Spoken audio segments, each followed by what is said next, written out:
It's just horrible. So this video is all about how we have no new 360 cameras in 2020. I think that's right? I said this was going to be a bad year back in the middle of February in 2020. It's horrible. It's horrible. So what, if anything, has changed? Let's find out.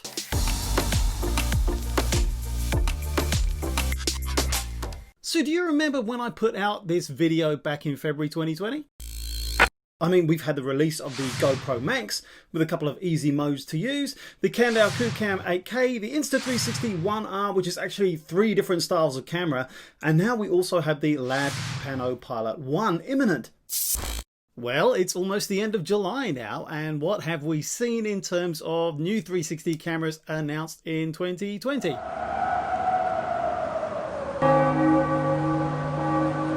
So let's work backwards from the holiday season this year and figure out whether this is frankly unusual or not. To be in the market for holiday season purchases at the end of the year, well, you'd normally start to see camera launches around the end of September, maybe the start of October. And by then, they'll already have been sent out to influencers so that there's a good deal of hype being generated by first look and review kinds of videos on YouTube, Instagram, you know the score. So let's step backwards from there in the calendar. By now, end of July, the rumour mill would probably be running wild and we would start to see leaked photos or parts of cameras perhaps, and maybe designs for specifications lodged with various authorities like the FCC that have been uncovered by people who are good at looking for this kind of thing. In August last year, we were already getting details of what the Insta360 Go might be like, and some pretty frantic speculation around that at least. And we were also speculating about the GoPro Max 2. So as we get into this speculation time of year, what do we see on the horizon for cool 360 cameras or even action cameras this coming year? Terrible. This is terrible. Terrible.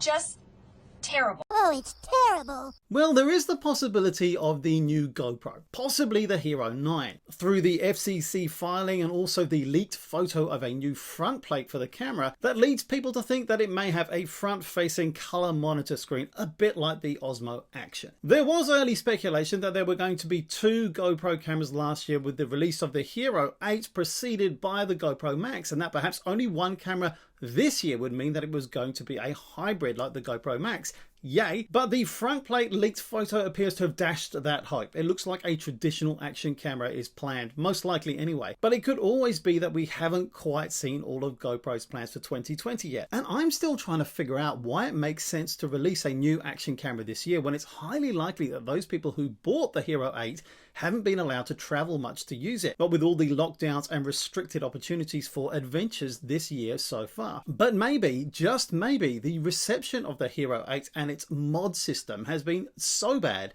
that GoPro have decided to go back to a more integrated type of model and just build the good stuff right in rather than make people buy extras. Let me know what you think, because at the moment your guess is probably as good as mine. So what do we have coming up? Well, the only thing I can find is the Vecnos camera, a company spun out of Ricoh. Wired has covered it, as have a few other outlets, but aside from that, it's gone quiet. And to be honest, the Vecnos looks like a fairly basic camera, so I don't hold out high hopes for it. And of course we have poor Lab Pano, whose launch of the Pilot 1 was clearly hampered by the coronavirus outbreak, as well as Tech-E with their product launch too. What we have here is a situation where research and development costs have already been sunk into cameras that we already know about. The GoPro Max, the Insta360 One R, and all these cameras. The companies that have produced these cameras need to get some revenue from these products, which is why I think we are seeing resources switch from R&D activities over to marketing, sales, and trying to make their operations leaner,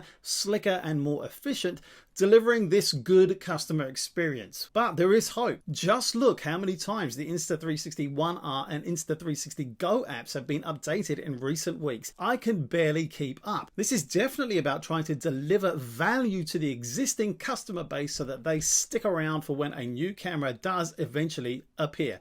And boy, will that demand be pent up. You do have to remember that outfits like Insta360 and Kandao are not big multinationals like Canon or Nikon. They are pretty small outfits and they need to sell products to keep going. So expect the emphasis to be on selling their most recent product until at least October 2020, if there are new products in the pipeline, but possibly until the end of the year. 2020 has been a truly horrible year. It's horrible. This is horrible. It's just horrible. Horrible. Horrible. Horrible. Just horrible.